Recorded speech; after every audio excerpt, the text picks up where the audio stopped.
proklamasi. Kami, bangsa Indonesia, dengan ini menyatakan kemerdekaan Indonesia.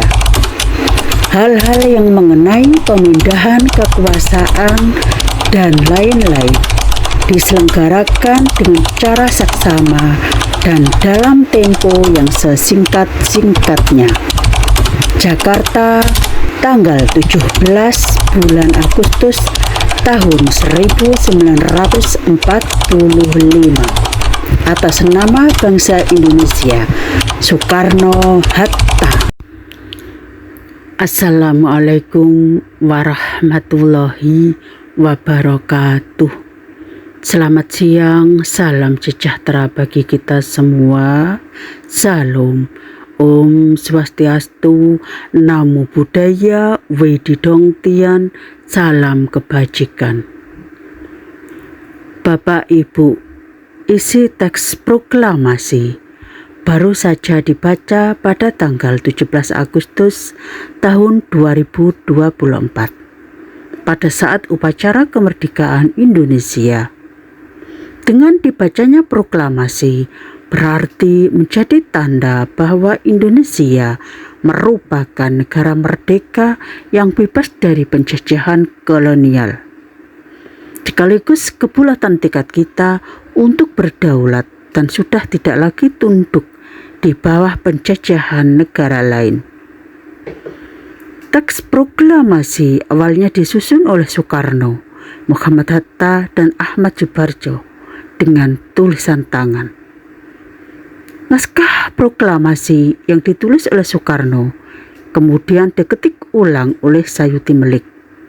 Naskah ini kemudian menjadi naskah otentik yang dibacakan oleh Soekarno dan Hatta pada tanggal 17 Agustus 1945. Peristiwa ini merupakan peristiwa yang paling bersejarah bagi negara Indonesia yang terjadi usai luluh lantaknya dua kota besar Jepang, Nagasaki dan Hiroshima akibat serangan dari tentara sekutu. Perwakilan Indonesia, Soekarno, Hatta, dan Rajiman lantas merapat ke Dalat, Vietnam atas undangan dari Jenderal Terauchi yang menjanjikan kemerdekaan pada tanggal 24 Agustus 1945. Setelah informasi tersebut bocor ke golongan muda, Syahrir lantas mendesak Soekarno dan Hatta untuk segera memproklamasikan kemerdekaan Indonesia. Mereka lantas menculik dua tokoh proklamator dan juga Ibu Fatmawati ke Rengas Dengklok. Perdebatan pun terjadi antara golongan muda dengan golongan tua. Hal ini terjadi karena golongan muda menginginkan untuk segera merdeka. Tetapi golongan tua ingin menuruti janji Jepang pada tanggal 24 Agustus 1945. Kesepakatan telah tercapai setelah Ahmad Subarjo berjanji bahwa teks proklamasi akan dibacakan pada tanggal 17 Agustus 1945. Setelah rumusan naskah proklamasi selesai, Sayuti Melik didaulat untuk mengetik naskah tersebut. Tepatnya pada tanggal 17 Agustus 1945 pukul 10 waktu Indonesia bagian Barat. Bapak Soekarno yang membacakan naskah proklamasi kemerdekaan Indonesia di Jalan Pegangsaan Timur nomor 56 Jakarta. BM Diah dan Yusuf Ronodipuro menjadi aktor yang menyebarluaskan pengumuman ini melalui radio hingga surat kabar. Makna proklamasi selain tidak hanya sebagai penanda kemerdekaan, tetapi juga terdapat makna lainnya bagi bangsa Indonesia. Berikut makna proklamasi kemerdekaan Indonesia yang dirangkum dari berbagai sumber. 1. Kedaulatan dan kemerdekaan. Maka Proklamasi yang pertama adalah untuk menyatakan bahwa Indonesia yang sudah berdaulat dan juga merdeka dari penjajahan negara asing. Ini menandakan Indonesia telah bebas untuk menentukan arah tujuannya sendiri. 2. Tentang perjuangan dan pengorbanan. Kemerdekaan Indonesia tidak diraih dengan mudah. Proklamasi menjadi sebuah pengingat bagi warga negara Indonesia terhadap besarnya perjuangan dan juga pengorbanan dari para pahlawan. Yang ketiga adalah identitas nasional. Proklamasi menjadi pemersatu bangsa, meski berbeda suku, ras, dan agama, tetap bersatu untuk menciptakan sebuah identitas nasional. Makna yang keempat adalah kebebasan berdemokrasi. Tidak hanya simbol terbebasnya Indonesia dari kolonialisme, demokrasi juga menjadi jaminan untuk masyarakat agar dapat menikmati demokrasi, hak asasi manusia, dan keadilan sosial. 5. Perlawanan atas penjajahan. Makna proklamasi berikutnya adalah sebagai simbol adanya perlawanan atas penjajahan dan penindasan negara asing. Makna yang keenam adalah sebagai pemersatu bangsa. Hal ini menunjukkan bahwa meski terdapat perbedaan suku, agama, dan juga budaya, namun semuanya tetap bersatu untuk mengusir penjajah. Makna yang ketujuh adalah simbol luhur. Proklamasi juga turut menanamkan simbol luhur seperti rasa kebinekaan, gotong royong, dan kearifan lokal.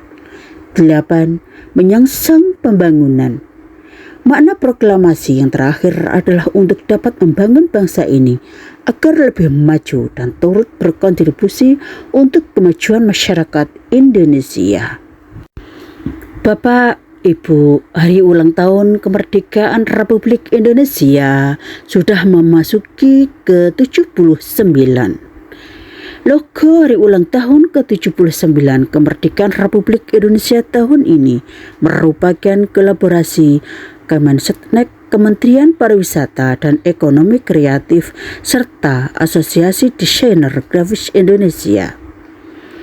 Logo tahun ini adalah karya Ingrid Wenas, anggota Kementerian Pariwisata dan Ekonomi Kreatif, serta Asosiasi Desainer Grafis Indonesia dari Surabaya, Jawa Timur.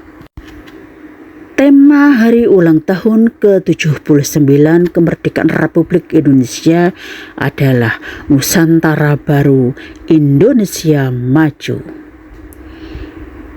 Ini memiliki sebuah keistimewaan tersendiri, dan makna dari tema ini adalah bahwa tahun 2024 yang bertepatan dengan hari ulang tahun RI ke-79 akan menjadi momen pembuka bagi beberapa transisi besar di Indonesia.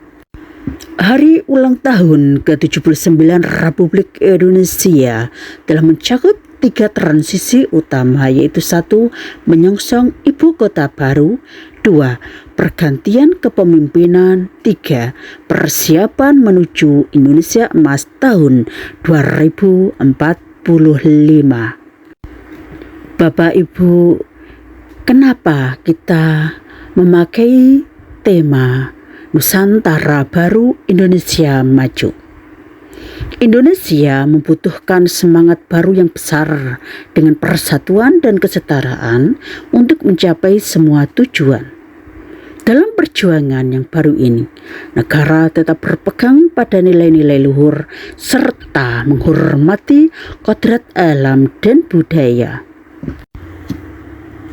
Dan terdapat 3 karakter visual hari ulang tahun ke-79 kemerdekaan Republik Indonesia, yaitu 1. Luas dan adaptif, 2. Berkaitan, 3. Kokoh dan seimbang. Makna dari ketiga karakter visual tersebut mencerminkan pembangunan Indonesia yang beradaptasi dengan alam dan mempertahankan sumber daya yang ada.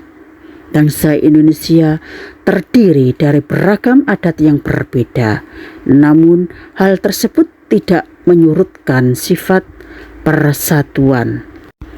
Akan semakin mengisi kekosongan, saling melengkapi satu dengan yang lain, sesuai dengan sifat gotong royong yang menjadi karakter bangsa Indonesia. Meskipun memiliki sifat luas dan adaptif, negara Indonesia tetap memiliki pondasi yang kokoh dan pertahanan yang kuat. Dan logo hari ulang tahun RI ke-79 dibentuk atas 7 konsep, yaitu 1. Negara kepulauan, 2. Lambang negara, 3. Pertumbuhan ekonomi, 4. Keberlanjutan, 5. Ekonomi hijau, 6. Persatuan dan harapan, 7. Kesetaraan. Terima kasih masih setia di channel Fahrudin Muiswatin Present.